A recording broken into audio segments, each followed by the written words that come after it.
Bismillahirrahmanirrahim. Assalamu alaikum to all the fellow humans. Today we'll be exploring the beautiful attribute of Allah subhanahu wa ta'ala, Al-Mateen.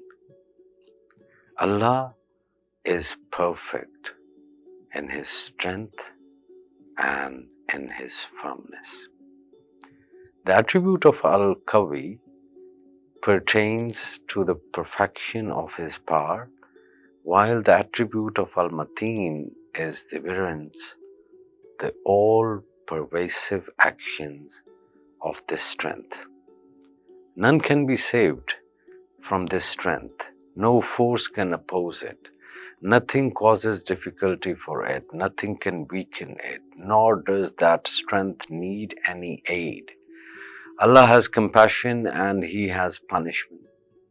When He extends His compassion to His beloved servants, none can prevent this beneficence from reaching its destination, nor can only conceivable power prevent His vengeance, anger, and punishment from hitting its target.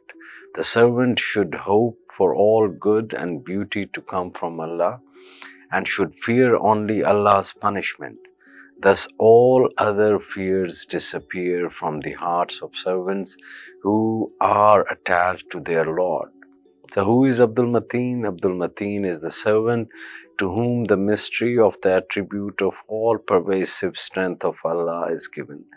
That strength makes him hold to his religion with such strength and patience that nothing can tempt him away from it. No difficulty will tire him, and nothing can separate him from the truth. In the defense of the truth, no one can frighten him or silence him. His effect is upon everything, and none other than Allah can affect him. If a believer realizes that he himself is a tyrant and is negative and wishes to get rid of his bad character, making a habit of reciting this name, Al-Mateen, 500 times every day, may assist him to become a better person. If a mother is short of milk to suckle her baby, when she drinks from a cup upon which Ya Mateen is written, her milk may increase. Assalamu alaikum warahmatullahi wabarakatuh.